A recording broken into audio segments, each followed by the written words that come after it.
Live from my apartment, it's Rob Has a Podcast, and now here's a man with the most important Big Brother recap that we've done this summer of 2016. I'm Rob Cesternino, and very excited to talk about this. Taryn Armstrong is here. Taryn, remember the time back a couple of months ago when we were talking about that exciting first HOH competition? I remember it like it was just yesterday, Taryn. Yeah, I remember it too, but it doesn't matter what I say here because you're just going to cut me out of this podcast, aren't you? Yes, okay. No, this is not a clip show. This is not a clip show. It's a recap of the recap as we are here on a crazy Friday night. But the good news is that we have a man who has endured it all here just to talk with you and get into it all. Here is the great Matt Hoffman. Hey. What have we done to ourselves? What have we done? What have we done? Yes. What have we done? Yes. We have sank to new abysmal lows, even by Big Brother standards, I think. Right. If you would have told me 6.5 years ago that I'd be sitting here talking about a Bob Marley concert / carnival / clip show, I would have said you're out of your cotton-picking mind. But no. Absolutely not. I was chatting briefly as we were waiting to get on with Taryn, and I was telling him that my wife is out for the evening, and I said I'm going to watch Big Brother and do this. And at the first commercial break, I texted her. I'm like, this is seriously the worst episode I've ever seen. Don't bother watching it. And then I texted her later near the end. I'm like, it's so bad you have to watch it because it's just amazing that it even exists as an episode. So I went from hating it to definitely I highly recommend this episode. Yeah, I think that this is going to be a memorable night here where we'll remember this night of the Big Brother Carnival / Bob Marley, or Ziggy Marley concert here tonight in the Big Brother house, and unforgettable for sure. Or Bob Marley's son, as most he was referred to as. He doesn't even usually get. Occasionally we got Ziggy, but mostly like, oh, we get to see Bob Marley's son. Yeah, I was trying to make a parallel between Ziggy Marley and Bob Marley and Cody's brother and Cody being in the house. I'm not sure exactly if there's one there of sort of like the here's a person who is somewhat well known, and now here's their relative that you're watching here this season. I don't know. I feel like there's something there. The best I could come up with was that trying to stretch Paulie's saying dread for this into Ziggy Marley's dread for this. Ah. I don't know. Okay. Anyway, all right. So we have the clip show of it all to talk about, and we will talk through it because I think that there is a lot of comedy to mine here. But then, of course, we have a lot to talk about on the live feeds in the spoiler section. Taryn and I talked, but like 8 hours ago, and the world has changed since then. So we need to discuss what's going on in the house currently right now. Plus, I have a lot of questions emailed to me from you guys. So I do think we have a lot to get into. So first off, let me thank you up front for tuning in to even press play on a podcast about what we just watched tonight. So thank you. I'm seeing higher numbers in the chat than normal. Right now. Yeah. Oh, people want to talk. People are commiserating. Yeah. This is like one of those polarizing episodes. You may have loved it, you may have hated it, but you have a feeling about it either way. Oh, nobody loved it. Nobody loved it. I'm telling you, I grew to love it. Yeah. It's the best, worst thing. It's like the Ed Wood of Big Brother. So, yeah. It was really a showcase of everything we hate about Big Brother. It was montages of the showmances, of James's practical jokes, of explosions, of comedy. Yeah, it was just a mockery of the worst. It's like that scary movie franchise, like Reality Movie or something, and it was just all the bullshit, horrible archetypes we hate just shoved into a clip show. You know, and it's funny, Matt, on the day that you posted about how being on a reality TV show qualifies you for being an actor as much as putting together a piece of IKEA furniture qualifies you to be an architect, I'm paraphrasing. Boy, we saw some really brutal acting from the tonight. Jesus, no Bold and the Beautiful recruiters seeking this cast out, I don't think. Really, I mean, the setups were really, really terrible. They weren't even like laughing through their hacky deliveries. You know, it just became. Oh man. It's like, Yeah. oh, do you remember that time? I'll never forget the time that it was Zakia's birthday. Yeah. It was rough. Yeah, It was rough. Zakia's birthday. Yeah, who could ever forget that? Really, and we saw the highs and lows of the Zakia-Paulie relationship. We saw the Ike and Tina of it all, really. Yeah. The best of times, the worst of times. Yeah, I definitely, admittedly zoned through the Paulie and Zakia, which is ironic because I think the last episode I was on with you, I was saying we need to see this unfold. Yeah. And I'm done. I am so filled up with it. I'm done. Okay, oh wait, file that away for the clip show. There'll be a Friday night. We're gonna. This is all your fault, Matt. It is. But CBS is watching this. Don't listen to me, guys. Yeah. I don't know. Time to CBS All Access and chill here on a Friday night as we get into everything. All right. Of course, we're going to take your questions, hashtag RHAP, and then also on our YouTube channel at robbinswebsite.com/YouTube. Scott St. Pierre, he has a life. He's actually not with us tonight, so I'll be trying to do double duty and pulling up your questions for the hashtag as we go along. So, all right, let's just talk through a little bit of this. So we got to see a couple minutes of after the eviction episode of Paulie last night. Matt, do you want to say a few final words about Paulie for the time being until he inevitably returns to the house next week? Do one of the X number more chances they're going to give these contestants to get back in? Yes. No, I have nothing to say about Paulie. But here's an interesting situation. So a friend of mine, his wife had been cutting my hair for years. Same woman, and then they're getting divorced. So I lost her in the divorce. So my hair has just been growing, and it's starting where like the sides are short and the top is long. And I normally would think nothing of it, but it's getting into like that Paulie territory. And now I just need to find something to do with it. But I'm lost without my many year ago stylist. So that's my final words to Paulie. I need to cut my hair because of you. So maybe Paul could, when he gets out of the house, could give you the Paul Team PP haircut. No, I don't want it to. It's happening. I want to go. I want it to go away. I don't know what to do. I like it, man. You should go all PP. All the way. Team PP, all right. That's good. All right, so you need a bandana. That's what Sam is saying in the chat room. All right, so let's get into a big announcement for the Big Brother house guests. Hey, you've made it 2/3 of the way through. You survived all of the twists. Time for a party. Matt, if you were in the house, would you be expecting the other shoe to be dropping on this? No. What was this about? Why did they do this? I tweeted earlier tonight that I wondered maybe that had a Pandora's box been opened somewhere else in the world and somebody else was watching something really cool tonight. I saw that tweet. That was a good one. Yeah, I wondered. Okay, so we got this big carnival set up, sort of like the ending of Grease, where everybody is going to be coming outside, concessions, and all of these different things, and churros, as we had Victor say, candy. Natalie said, "What? Candy bars? My favorite." It's your favorite, Rob. Candy, my favorite. Yeah. How many takes did it take her to get that? I don't know. Here's what I want to know. We couldn't have gotten Glenn in the clip show. You know Glenn was sitting there at his house tonight like, okay, tonight's my night. All my dogs are groomed, and they're ready to watch. Matt, they're looking good. Haircut. Why don't you call me? I should. He tweeted he's verified. No one verified's going to cut my hair. Why don't you call your boy? Your boy is ready to cut the hair. I want to. Glenn Ship. Glenn, hit me up if you're listening. After the episode, all the dogs are just really sad. It's okay, guys. Next time. Good dogs. We got a quick shot of the Glenn sort of cardboard stand-up fathead, and that was it.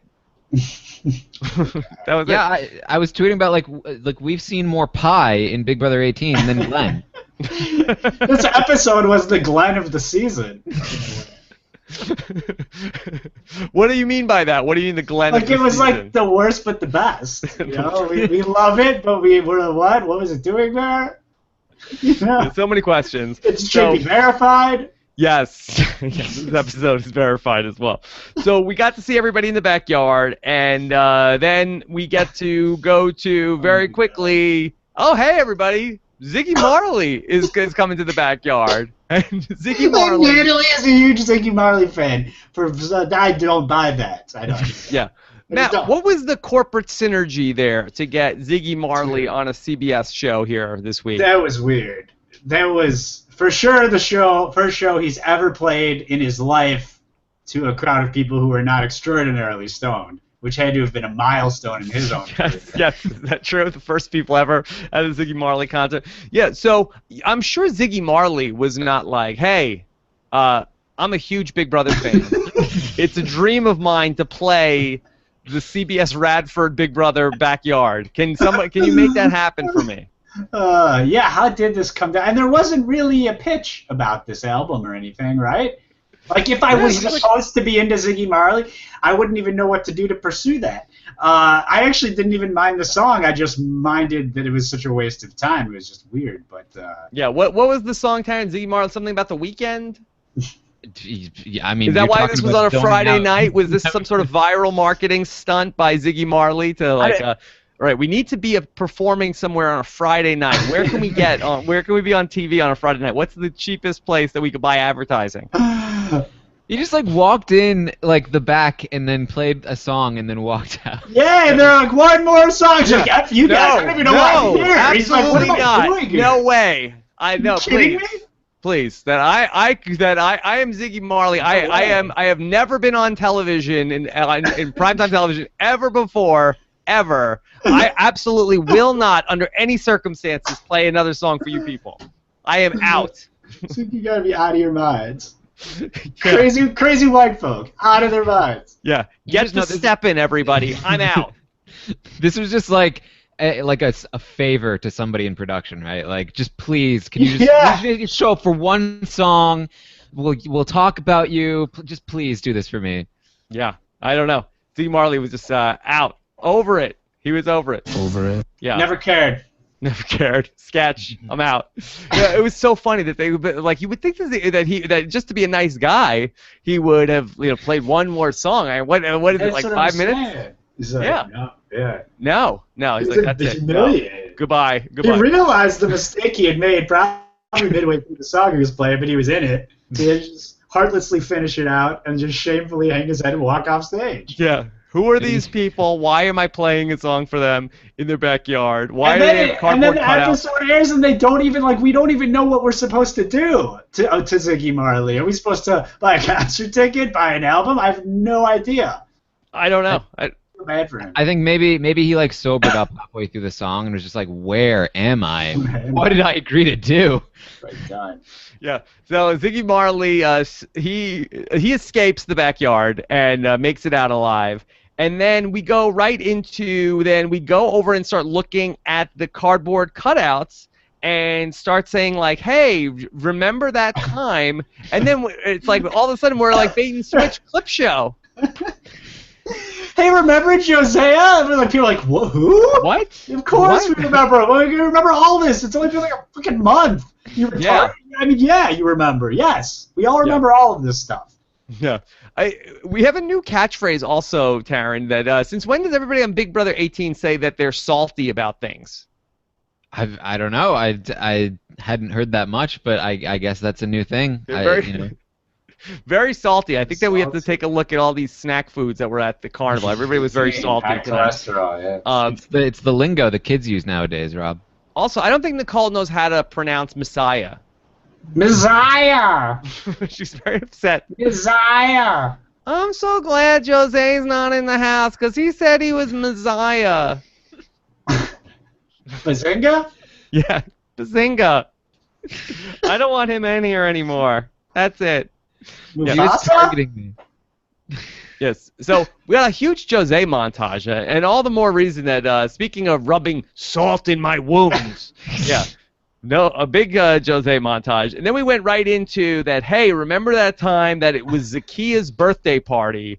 And then we got a very long 5-minute striptease from Poli Calafiore. Yeah, and here's where I really first started to get confused, because up until this point I was like, okay, maybe this is just like one of those stupid episodes catered to the family, like a family episode. No! And then it just turns to like striptease as Zakiya jumps and sits on his face, and it's like, wait, no, this has nothing to do with the family, so I don't know. Yeah. I don't know why they did this tonight. Boy, Matt, in your professional opinion of the male stripping business, did you feel like that Paulie was way too good at pretending to be a male stripper to never have been a male stripper? Yeah, I mean, he had the moves, friendship, and never cared, and pissed. Well, don't you remember Cody's moves from season 16? I mean, those two boys can dance. Yeah, I don't know what's going on over there. They're running some sort of lap dancing clinic over there. I don't know. I don't know if we want to know. Corey. Yeah. Corey loving it. And then we also had a montage of like, hey, remember Frank and Tiffany and I don't know why Nicole has to set up all these things. Remember when Frank and Tiffany and Davon all took each other out of the house? And then a lengthy rehashing of the Frank versus Tiffany versus Davon. Yeah, this was one of those things where it's just like it's literally just a replay. It's totally that's the worst. Yeah, they're just effing with us now. And yeah. See, it's an endurance competition for the viewers to see how much we can take. It's like remember we did have good moments, right? Right? Remember? Yeah.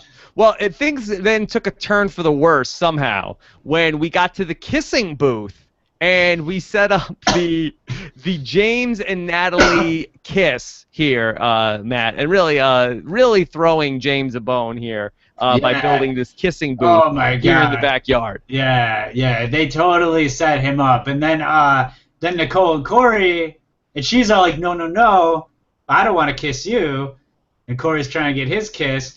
But I'm confused because she's giving him hand jobs, right? So why don't they if they set up a hand job booth, would Natalie be like, no, and then Nicole be like, oh, I got hand jobs. I just don't. Where's the barometer of morals in this that I'm missing? Anyway, I don't know. What did we do tonight? All right. Oh my God, you guys! God, I can't kiss you. Gosh. Oh my gosh. Yeah. All right. doesn't like kissing in public, Matt. Well, yeah. Kissing in public. Yeah. We need to throw a comfort over the booth. Yeah, I think that's what we need. So Natalie and James. I don't understand the whole Natalie and James thing. Like I'm not concerned about James's well-being outside of the house, but I don't understand the whole thing of that. You live in a house for 3 months together, and you lived with Brendan and Rachel, who fell in love in the house. And I think that if two people have chemistry, I don't think you can say, you know what, I'm going to shelve this how I feel about this person for 3 months, and then when we're not living together, then I'll consider dating this person. Yeah, that would have to be artificial, I would imagine, at that point. Yeah, I mean, Taryn, does this hold any water for you? Like, do you think there's any chance that James and Natalie are going to date outside of the house? I don't think. I mean, she just keeps saying. I mean, like you're saying, she's like, yeah, when we get out of the house, we'll think about it, right? And he's like, yeah, you're not gonna hurt me, right? Oh no, of course not. No. Mm-hmm. Yeah. No, James is really gonna get hosed in this deal. Yeah. You just know. You just know there's going to be some tweets from James about Natalie later on, like, oh, she led me on. Yeah, there will be some October tweet from James, like, some people just aren't who they think they say they're going to be, and my heart is not a toy for people. Yeah, it'll be like some vague subtweet about Natalie and the kind of person she is, and all the power in the world to Natalie. That good job on her, but James is really just like being like a dog led to the slaughter here. Yeah, I feel that way, and I like him, so I feel bad for it. But it's so true. It's what are you gonna do though? I mean, I guess he should milk it as long as he can, but it is inevitable. The final twist of the season will be to James. Well, maybe he could get some sympathy dates out of this from the end. I mean, I think that he should. I mean, I don't know what else he should do. I think, but at least try to win the game when you're in the house. Yeah, that'd be the one thing. If he ends up losing his game or like gives up his game for Natalie to win, then he's gonna look especially foolish come the fall.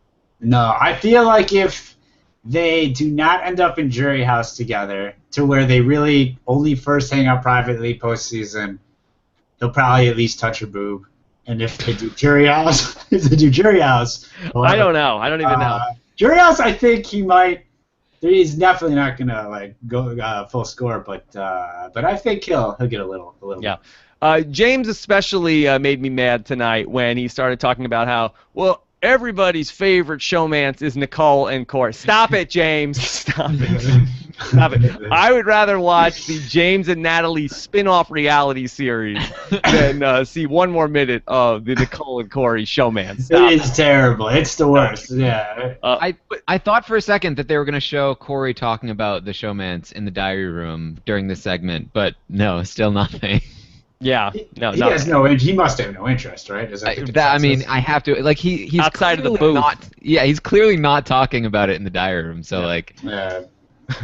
Or at least what he's saying isn't what they want to show. Yeah, exactly. And then we got to see then another, the dysfunctional Paulie and Zakiya package. I mean, why wait until they're both out of the house to be showing us these arguments? Yeah, I definitely tuned out during this. I couldn't handle it anymore. Okay, good. All right. Well, I'm sure they brought you back when Mr. Pectacular showed up for a round of Dunk the Hunk. Perked me right back. Yeah, perked me right back. I just want to say that I am completely blown away that about 1,350 people are watching this live. I mean, kudos. I don't know, is that good or bad? What have we done? I mean, is that more or less than the average Ziggy Marley? That means concert? That people that not only did 1,350 people sit through that episode tonight, but like, you know what? I think I want to hear the recap of this. Bunch of masochists in this. Yeah. You guys are real troopers. You guys really love Big Brother. Tip my hat to you guys.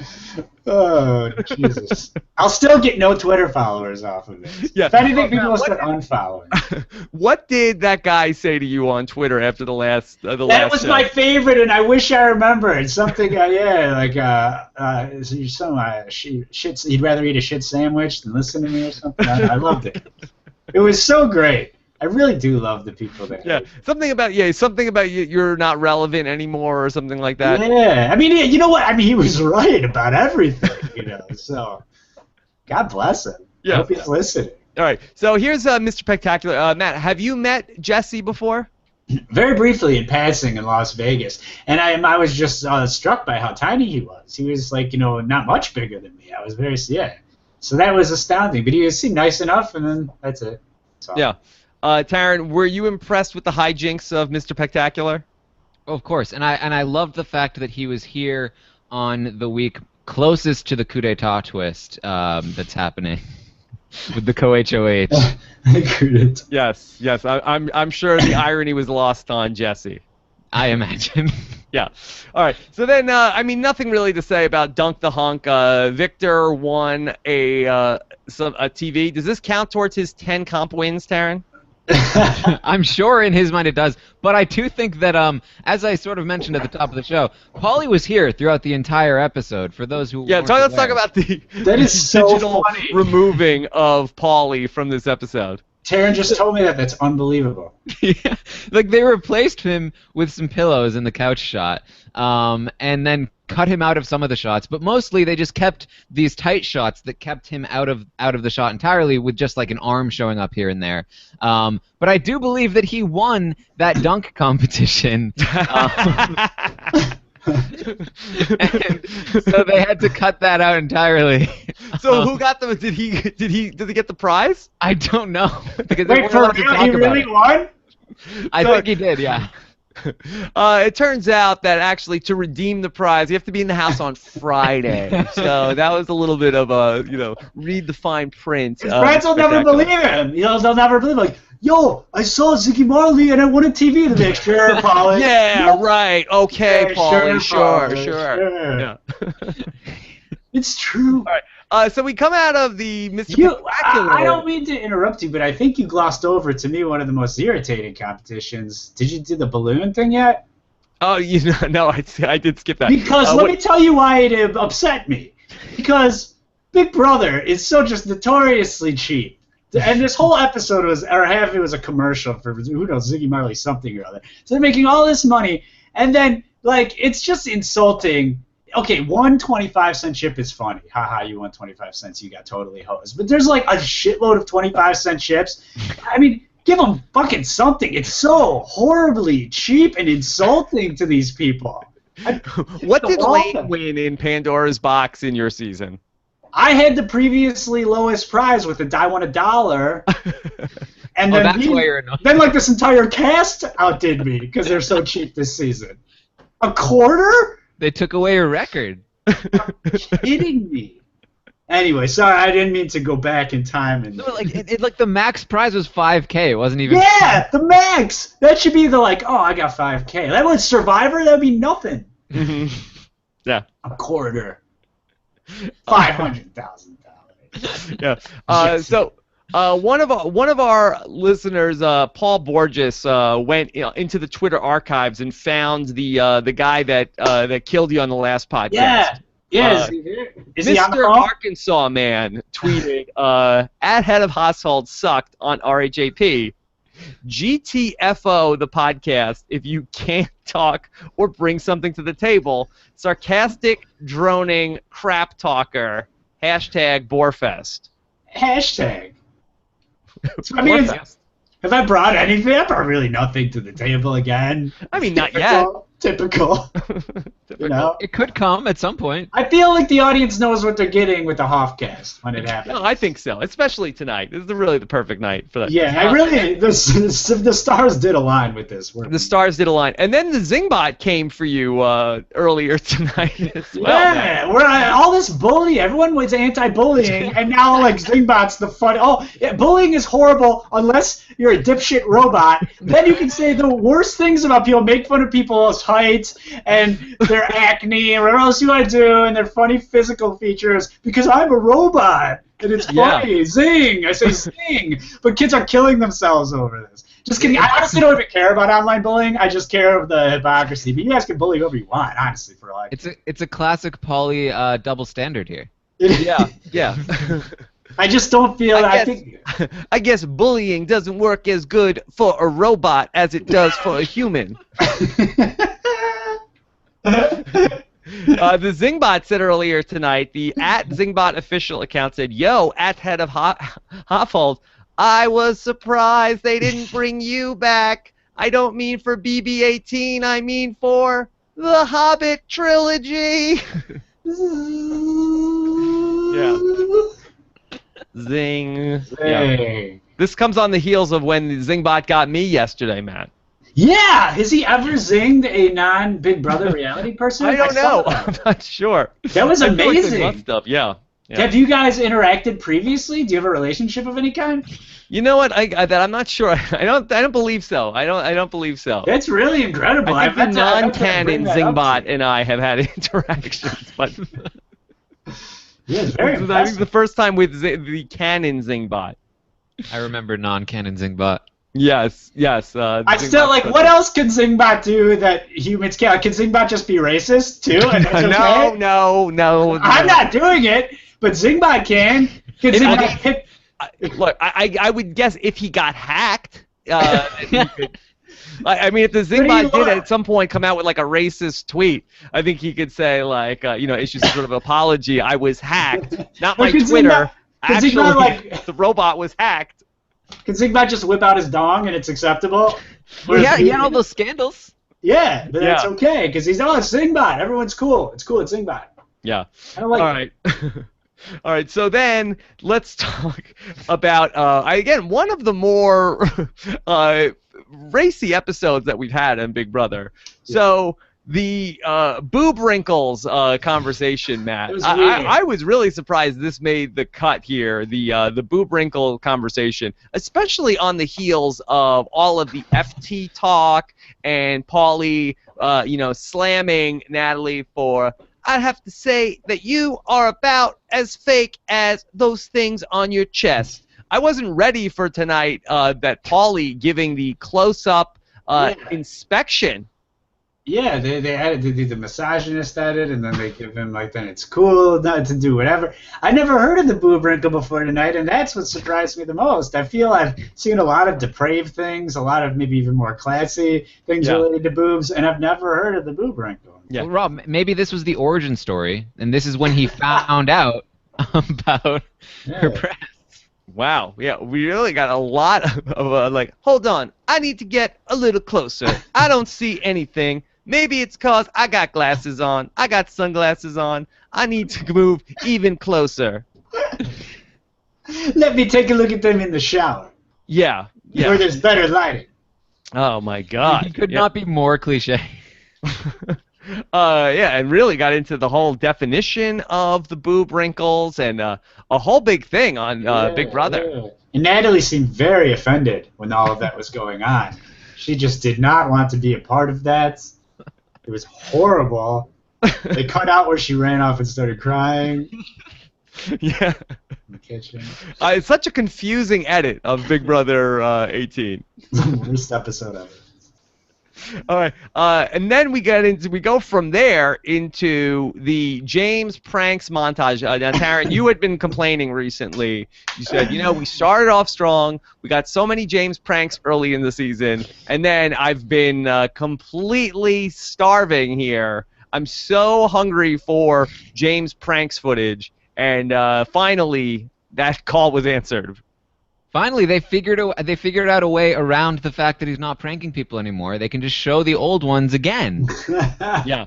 So we saw actually Big Meech pranking James. What do you think of that, Taryn? As Meech is making this late push here for America's favorite house guest. Yeah. She was complaining recently that she was afraid that America was going to hate her because she wasn't taking the pranks very well. And so she thought that was going to be a big hindrance to America liking her. So maybe this was a late push, as you mentioned. Yeah, Matt, the Meech-mentum is real.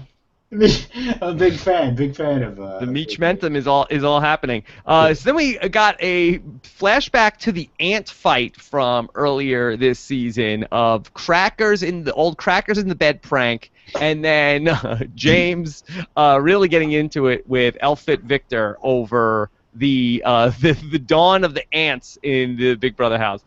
James's logic is, hey, ants are coming no matter what you do.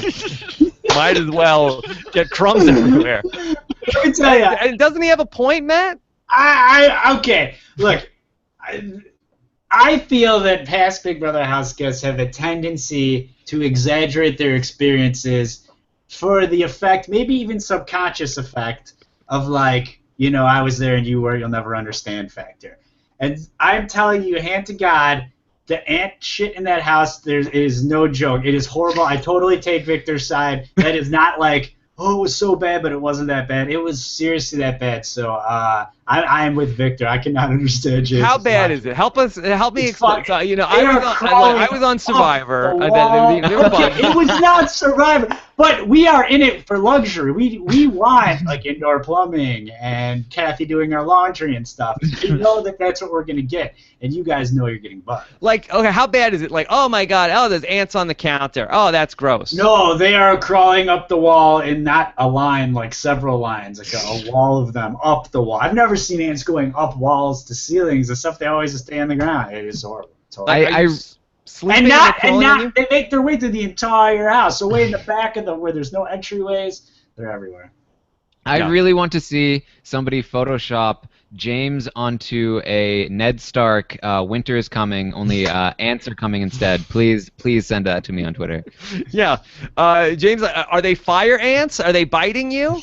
What's the problem if there's ants everywhere? And poisonous? Yeah. Are they poisonous? Are you gonna die? Lighten up, bro. You're not at home. You're not at home. How do you fart? Why does Victor have to be so uptight at home? Yeah. He's like, how do you have fun? Like, that is the only way to have fun. Is to just fucking blow the house up with ants. Everybody knows you ain't having fun unless you're covered in ants. It's like something Noonan would say. Yeah. Victor's covered in ants. Come on, lighten up, bro. Yeah. Well, why can't you lighten up? Get some ants on you. Get some ants. Yeah. So stop it. All right. Then we got it into we doubled down here. First we had the explosion montage of all the different effects that were just going off in people's faces all throughout the season. People falling down. You like that, Matt? Yes, it was hysterical. You're always a fan. Funny. It's so funny. I every time it happens, I go, "Oh no! I wish that just lasted longer." It's so unfortunate that we only get to see, and then we get a whole clip. We got all of the Foley sound effects that we could want. Whoop. This is horrible. By far the laziest and worst segment of the entire episode. Like, come on.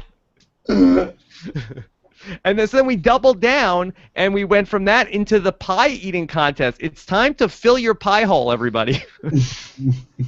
They just really love pie this season. It's a real, yeah. Between all of the apple pie from this week to then, fill your pie hole, and everybody loves eating pies. Kids are starving, mind you, all over this world. There are homeless people, probably within miles of my house. Yeah. And Paul's James is like, pies and the... Boy, the ants are really gonna love this. Victor, you just wait. You just wait till you see the ants after this pie eating competition. Oh, so the crackers aren't okay, but we can shove our faces in pie? Come on, Victor. Lighten up, Vic. So, Taryn, what ultimately ended up happening that it was that I couldn't even follow what was happening with the pies. So, the Big Meech won something from the pies. I didn't understand. Like, it was like you had to do it fast, but also then get the right thing. Like, did it matter if you did it fast? I don't think so. I think they just got a number, and then some of them had have-not things on them. And it was then... like the secret passage all over again. Like, why did it matter what order I did these things? Yeah. I could go as slow as possible. It doesn't change what the card says in my pie. Exactly. Yeah. So, I don't know. I don't know about the pies. And then ultimately that led us into everything that was going on with the HOH competition. And really, we saw like a lot of foreplay of the HOH competition, Taryn. A lot of just like standing there, like, oh my God, you guys, what's happening? Yeah, and Victor saying, "What is this? I've never seen anything like this before." Is it ants? Is it ants? Tell me right now if it's ants. I liked how it was called Inside the Black Box. But the irony is that even though Paulie wasn't competing, he probably was inside the black box. All right. Right? What did Zingbot get a hold of you for a second there? Yeah. You didn't get hacked. Stop it. If I was a robot, that would have been fun. No. You'd have an excuse if you were a robot. Stop it. All right. So I'm losing followers. I don't know how your live viewership is going here, but I know how my followers are. We've actually gained over 100 people since the last time we checked it. It's closing on 1,500 people live. Okay. I can't bring stuff up on the screen because Scott's not here, but let me tell you what people are saying right now on the hashtag. Edmo says, I love how off the rails this RHAP episode has gotten. I'm sorry it's so off the rails when we had such an on the rails episode. We're really failing you guys. Yes, we're just reflecting back what we saw earlier tonight. Laurel Ann, she said, I think a clip show featuring Mr. Jenkins would have been more exciting. Do you know Mr. Jenkins, Matt? Is that the squirrel or the plant or something? It's the plant. Something? That would have been a tragedy though, because Mr. Jenkins, without Bridget in the house, is dying. Yeah. Oh no, we all are. This is Fletch 1027. Did Corey say that he was about to pound Jesse's zone? Is that a thing that was said, Taryn? I didn't catch that, but it wouldn't surprise me. Yeah. Uh, and of course, Red Zane says Ziggy Marley couldn't get out of there fast enough. Yeah, definitely. That Ziggy Marley performance was good, though. I bet that'll make the clip show episode later in the season. Yeah, Right? Do you think anything from tonight besides? Do you guys remember when we were remembering Ziggy Marley? Yeah. Darren, do you think we'll have a second clip show? I don't think so, but I mean, and that's the one thing that you can say about this is that normally this takes the place of an actual episode, and they got this out of the way as an extra episode, which is better than we can say for most. Maybe they'll still do an extra episode. No, it would be quite absurd if they had another. Maybe they'll do like a Where Are They Now on Glenn and see what he's up to. A whole hour long. Yeah, that would be good. All right. Let's talk about some actual Big Brother things before we get into the live feeds. And let's just talk about some actual Big Brother stuff besides just making fun of the clip show. All right. So I got some questions from people. Taryn, I gave you a homework assignment earlier today to talk about how they're going to bring back people from the jury house. One of those people will come back in. In the past, I feel like that we've seen people that were sequestered ending up coming back into the house, and not some sort of everybody in the jury house hanging out, and then one of them comes back into the house, and they don't even know one of them is coming back in the house. Have we already crossed that threshold in Big Brother US, Taryn? We have. In Big Brother 16, Nicole, Jocasta, and Hayden had hung out in the jury. I think that they kept them separate more than they normally would in a typical jury house because they knew that there was a buyback. But they were there together, and there was time for Nicole and Hayden to take their relationship a little further. Matt, does this stuff bother you at all? Yeah, it definitely does. I think I don't like even anyone getting back. I think when you leave a game, you've lost that game, and then your turn is over. Because there's so many people that just want a shot to play, and you're getting, like, in this case, like 4 shots to play now everyone's getting. It's just nuts. It's stupid. Yeah. I saw a lot of people saying on Twitter, boy, Frank really got screwed this season. He's really the one person without, like, 2 or 3 shots to get back into the game. Yeah, he only had one shot. He got so hooked up. 14. He got so hooked up last time, though, and it's just it is unfortunate these coming back in. It makes it like if you're trying to strategize too, it's not fun to do because you plan your strategy and how you want the house to unfold and lay out based on the people leaving, and so it's just totally, it's just irritating. But Taryn, don't you feel like somebody's going to really get boned here in the way that we've seen happen before in Big Brother Canada, where the people in the jury house seem like they have an axe to grind, seem like at least okay, Hayden, Nicole, and Jocasta were all on the same page pretty much back in Big Brother 16, right? Weren't they all sort of working together? And so they didn't really have a lot of notes from the other side. Whereas I do feel like that there is a possibility, especially with Paulie arriving, for the people in the jury house to compare notes about a lot of different things. And I feel like that for Paul and Victor, I think that this is especially not a great situation for them. Yeah, it's weird because I think that we also saw this happen in Big Brother 15 where those jurors also had a chance to talk a bit, but only during that competition, right? Or they were together. I do think they were also together in the jury house, but I think they were separated like a lot within the jury house. But Judd doesn't come back with any super relevant information. Judd by himself isn't going to be able to take out Amanda. It's because Andy was able to say, "Look, I want to make this flip happen." That Amanda leaves. So it hasn't really affected the game nearly to the extent that it has in Big Brother Canada, and I think probably the difference is that in Big Brother Canada they do it in the first half of the game when there's a lot of secrets still happening. When it gets down to Final 7, Final 6, the game starts to open up a little bit. There's not that many people that you could just be like, this guy's running the entire house. It definitely could have happened to Derek on Big Brother 16 if Nicole had come back with any sort of backbone. But he was able to keep himself on track. And I don't really see anybody in this house that's gonna falter too much from somebody coming back into the game. I don't think there's anything that somebody can say to be like, oh, guys, listen, this person is playing everyone. You know, we have to be really careful of that. I think that, you know, anybody, even you could remotely say that about, it's already happened to them. Yeah. Matt, as a former juror, can you give us any sort of insight into this? Yeah, I mean, they try and get you to obviously not talk about the game, but that happens consistently all the time. I feel like you also kind of get a bit of a glimpse of the outside world and whatnot, and especially, I'm not familiar, were they doing post-eviction, like, press junket things, Q&As? Email they've been doing. Still, okay, so the point is they were getting questions from people who knew the happening, so yeah, but questions are very screened. lead. Yeah, they're being screened. Oh, by the way, that's a good point. That reminds me of, I do have my interview questions that are back from via CBS. I have my questions that we sent to Paulie. Ooh. Are you ready? Are you ready for this? Just a world exclusive? Yeah, bred for this. Okay. All right. All right. So we got to ask Paulie 4 questions. We asked him, what do you ultimately think hurt your game worse?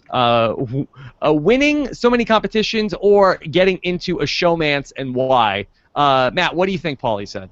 I think Paulie said this is like the final 2 competition. Yeah, I'd be so bad at this. I think he said winning so many competitions. Winning so many competitions. Taryn, what do you think Paulie said? I think he said showmance.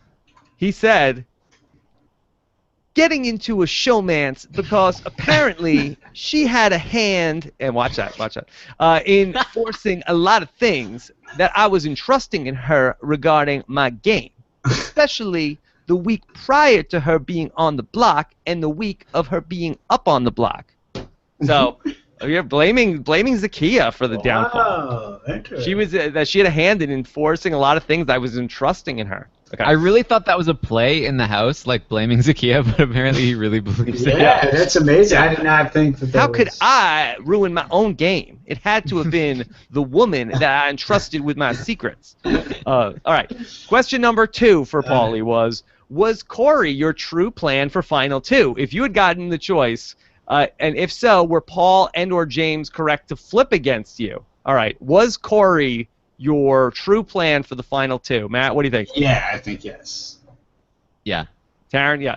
He says, Corey was my true plan for the Final 2. That was my ride or die since the first week. Taryn, actual factual or actual craptual? It's pretty factual. He was very close to Corey. That was kind of one of his main guys at the time, and Corey's the guy that they sort of stuck together for the most of the game at least. Okay. Question number 3 was, do you feel like that Natalie is playing James, and do you think that she'll have genuine interest in him when the show is over? He will say that she's playing him. Yes. Taryn? Yeah. Yeah. He says, Natalie is 100% playing James, and she will be interested in him on a friend level outside of the game. He said, I do think they have genuine feelings for one another, but she has made it really clear that they will be just friends outside of the house. Everybody's going to be such good friends after this season. Matt, how many people from Big Brother 12 do you talk to on a regular basis? Brittany just stayed at my place with her family a couple weeks ago, and we hung out, so I saw her, and talked to Reagan, the Brenchels, of course. That's about it. Everyone else would be like text, you know. But okay, so we're still boys. Yeah, I think your season is kind of like a unique one in that aspect, though. I think you have one of the closer seasons. Yeah, we had some good people on there. I talked to actually a lot of the others. Ian, I talked to a lot more than even anyone in my season. I feel too. So. All right, one last question for Paulie, and then we'll do the spoilers. Who do you not want to see win this game, and why? Taryn, any thoughts on what he's going to say? You want to not see win this game? Who would he not want the most? Don't spend a lot of time on it. He doesn't probably give a straight answer. I was going to say Natalie and FTs. No, he doesn't give us a solid answer. He says, I have no malice towards anyone. Anyone who makes it to the finals, I will applaud them and give them the best option to win or to not win. Terrence, isn't that what the most bitter jurors tend to say? Yeah. I feel like that's what Kyle Jason said when I did an exit interview with him during the season. He's like, no, whoever is giving me the best answers in the final tribal council, I have no malice towards anyone, and I will award this game to whoever I think did the best job. Yeah, they're the most interested in justifying their vote with like some sort of crazy rationale. Ahead of time, like they're gonna telegraph it. That's like and it's also the kind of thing where it's like that nobody in the house could bother me because that this is just some trivial game that I don't even care about what happened this summer, and it doesn't even matter to me who the winner is because I took myself out of this game. I already won this game. Yeah, I already won. All right. So that's the Paulie interview, the Paulie exclusive that we got to ask your questions. Yeah. Okay. How about that? All right. Let's get into it. We've done almost, believe it or not, we're like over an hour here talking about this stuff.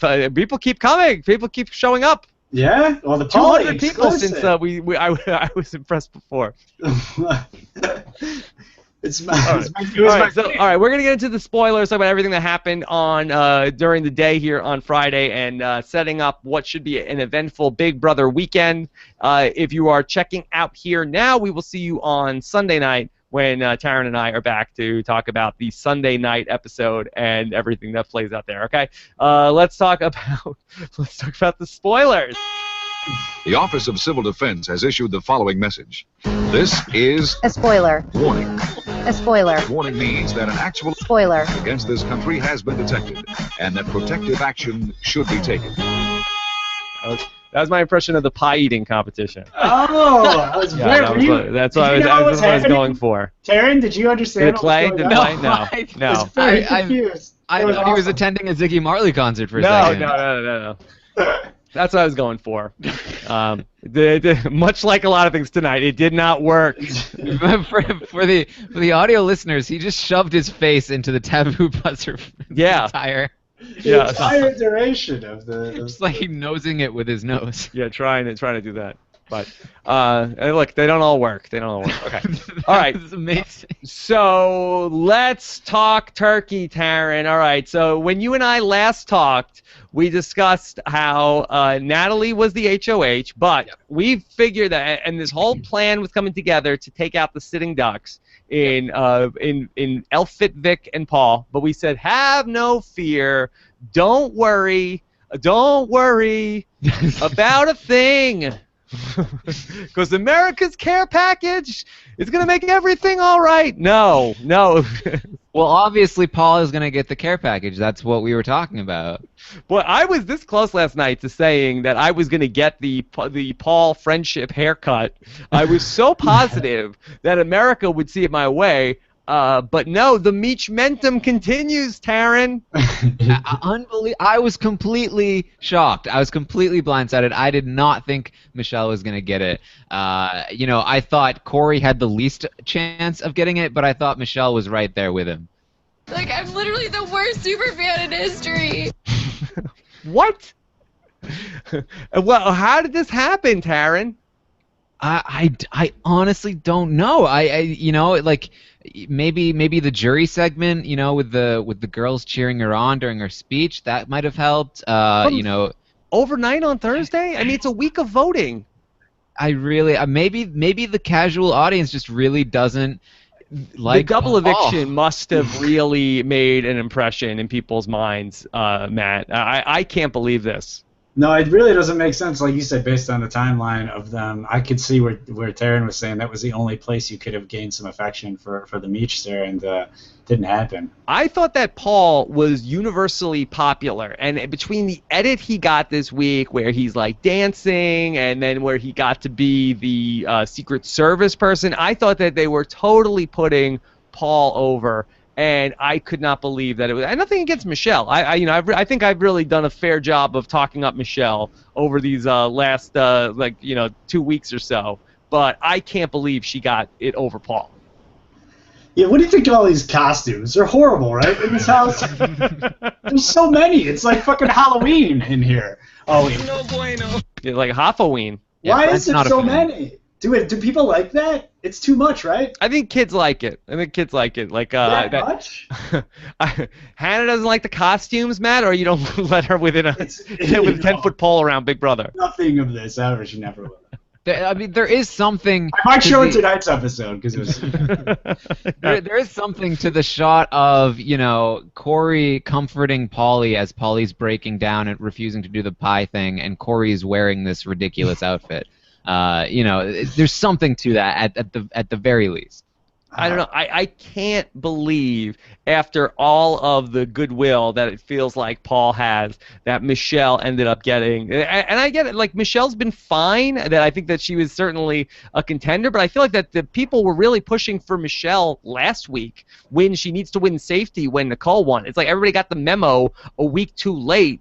And then vote, or they counted those votes after the fact. Maybe is that possible, Taryn? Where if the votes came in after the last care package was delivered?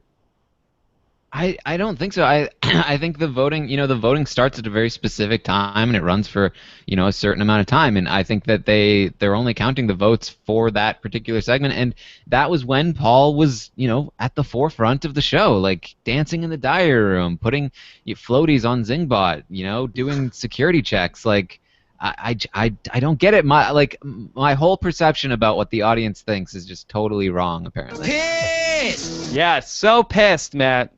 I would have thought Vic was going to get it for real, just because I thought he was getting kind of like that. He's always winning stuff. I think people seem to be warming up to him too, but. Yeah. So really, this is now turned into this terrible scenario where Natalie, who was, if you would have told us 2 days ago, Natalie is going to win HOH, we'd say, okay, great, haha, see you later, Nikori. Take that booth to the jury house. No. That's not the case. That she's flipped against them, and now that she was going to put them up anyway, and then we said, okay, Paul will be fine. He'll get the care package. He'll be fine. And then now Meech has the care package, and Taryn is down to. And did the nominations happen yet? The feeds just came back, and Paul and Victor are on the block. Paul is freaking at Natalie. Pissed. He's saying, "What did I lie about? Tell me." Yeah. And she won't say anything. Your boy doesn't want to bite himself in the butt. Yeah. This is terrible. It's such a disaster. It's crazy, but I kind of get it from a game perspective, sort of. It does make sense.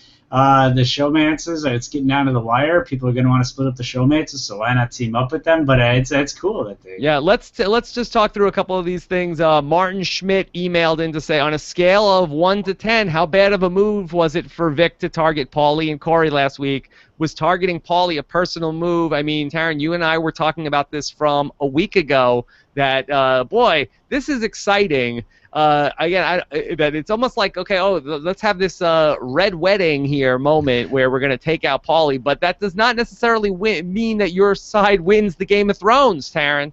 Exactly. I had a debate with Brent about it on the happy hour. I said this is not good for Paul and Victor, and pretty much, this is what happens, right? When you take out not only the biggest threat in the house, leaving you as the biggest threat, but you leave in this pair that's had a history of working with James and Natalie in the past. They're obviously going to go to them, and Paulie is the person that they were upset at in the first place. They weren't upset at Nicole and Corey nearly as much, so it just seemed obvious that they were going to go that way. And then, as we saw, as soon as Paulie was evicted, Nicole went to Natalie. She said, "Hey, look, we should work together. Paul is the new Paulie," and that's how it's playing out.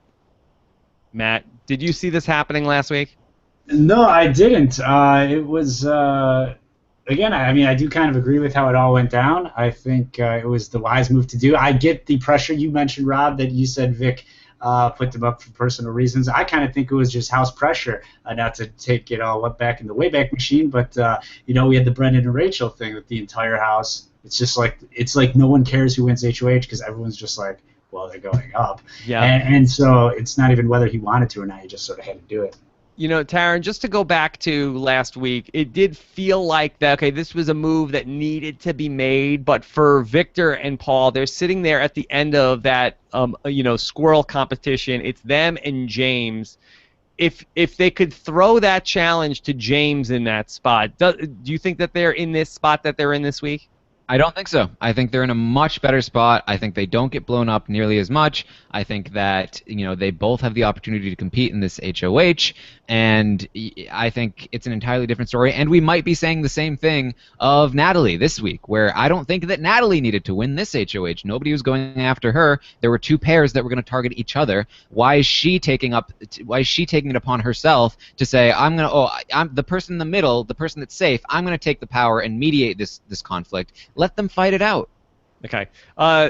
You talked about Halloween, Matt. I have a very scary story to read you. This comes to us from one of our emailers, Audrey R., who wrote me an email with the subject line, The Darkest Timeline. She writes into me and says, Dear Rob, what is the chance that the darkest timeline happens, where Paul goes out and Paulie comes back in the house, and him and the Corey make the final three? Say Paulie wins the last HOH and takes Corey to the end. Who wins? I think Paulie becomes the first evicted house guest to win the game. Those are my questions and my thoughts. Keep up the great work, and I appreciate all the time and work you put into the podcast. Audrey, how dare you put that out into the universe? Aaron, this is a realistic possibility, right? Very, very real possibility. It is. It definitely is. Especially something that was released was that the voting for the next care package isn't going to start until Thursday, which is curious because that's much later than they usually start it. It suggests to me that the returning juror will be eligible to receive the care package, which also suggests, and this is kind of like really going off on speculation land, but it also might suggest that the competition to get back in the house will be over and we'll see who comes back by the end of the episode on Thursday, which means probably not an endurance, which means Paulie has a very good chance of winning it. We could see Paulie come back into the house. He now has the numbers with himself, Corey, and Nicole. Natalie can't compete. Victor and or Paul is gone, or Victor, whoever, it might be Victor, it might be Paul, is gone. They have a very good chance of winning that HOH. They take out one more person, and they could run the table from there. Is that count going to be live, do you think, the jury count? Oh my God. I'm speculating just based on the voting stuff that I think it might be. I think it might be. How are they going to...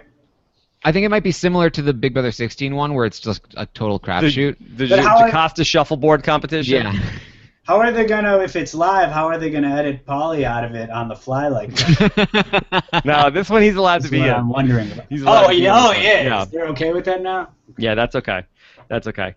Wow, this is terrible. All right, let's just talk real quick about the veto and the prospects of this. So, Taryn, what happens if Paul or Elfitvic win the veto? I believe Corey will be going up in well, who nominated who? Because are Natalie and Meech just completely in lockstep on this? Yeah, they were. They both really wanted to be the one to nominate Paul. Because Paul is the one that they're angry at. They both like Victor. Natalie was pushing really hard. She really wanted to be the one to nominate Paul, but Michelle, I think, based on what we saw before the feeds went out, I haven't been able to check since they came back. Natalie did give in eventually and say, okay, fine, I'll be the one to nominate Victor. You can nominate Paul. Okay. All right. Well, this is a real looking really bad for your boys right now. But hopefully, if Corey ends up going on the block, then Taryn, what's the scenario we need to have happen for Corey to go home? Paul needs to win the veto. It needs to be Corey versus Victor. Would the House vote to send Corey out at that point? They might, but it's gonna look pretty tough. Because I mean, even if just Paul and Victor are up there, James has already talked about well, if they're both sitting up there at the end of the week, maybe we should just take out Victor because he's a bigger comp threat. But then Victor will win the competition to come back again. Very likely. It's literally not some sort of ant farm type competition. Well, we will see. Jordan Parr hates those. Well, I mean, they make him sleepy. Yeah. We will see what kind of chops Paul has in this game to see if he can flip this back around on Corey and Nicole. All right. Matt, anything you want to talk about this current state of events? No, I'm pretty blown away by everything that happened. We really brought the podcast down. We were having fun for a bit, right? Hey, I'm still having fun. I'm enjoying this. I'm catching up. I'm relaxing a little bit, decompressing. That was a pretty rough night we had. Really got dark. I've been thinking about things, reflecting on my experiences in life. Yeah. A butterfly came into the podcast. Yeah. That butterfly better not land on me. That's all I'm saying right now, is that better not land on me. Because that's a spirit, and that means I could be coming back into the house. It's too much. It's too much. All right. So a lot to process right now, but really the worst case scenario. Taryn and I will hash it all out further on Sunday night when we're back to discuss all of this, and we will have some more clarity with what's going on with the winner of the veto, and then ultimately who might be coming down and where the state of the house is. Taryn, do you have any reason for optimism? Not particularly. You know, like I blame myself, Taryn. It's my fault. I said on the podcast last night how I'm feeling so good about everything. I asked Allie Lasher, I said, Allie, on a scale of friendship to pissed, how concerned are you that Paul could be going home? She said, I think I'm friendship. I'm pretty friendship. I said, me too. He's fine. Don't worry. Every little thing's going to be all right. No. Disaster. Yeah, I think if you're a Paul fan, the biggest hope is he's still probably sitting next to Victor at the end of the week, and they decide to take Victor out instead of him because of the comp thing. I mean, let's not discount. Paul is beloved by not just the fans, but I believe production as well. So if you are into conspiracy theories, well, the conspiracy theories have turned against him, Matt. Yes. Yeah, this is something that people really want us to talk about. Natalie, give us the 60-second version, because that my babysitter is working until 7:30 tonight, and it's 7:28. Okay. Natalie said to Nicole, they told me basically to work with you. But they didn't say that exactly, but that was like the gist of it. And people have latched onto this. You know, this is something that they don't want to happen, so they're really like, oh, production made this happen. They influenced the game. My take on it: this happens every single season. People misinterpret all kinds of different things that happen in the diary room. Why on earth would they want to get rid of Paul? That doesn't make any sense. And it happened earlier this season with Davon and Tiffany, and Davon was saying, "Oh, they told me not to trust Tiffany," and then they had to call her out on it and be like, "Listen, like that's not what we said. You interpreted it that way." It's been talked about a ton. I know Evil Dick thinks otherwise, but you know, that's Evil Dick. Well, then the Oracle. Yeah. Do not buy into the conspiracy theories. They are not telling Natalie to work with Nicole and Corey. It's just not happening. All right. Well, we've covered a lot of ground tonight. Matt Hoffman, thank you so much for joining us here tonight to help us make sense of what we saw.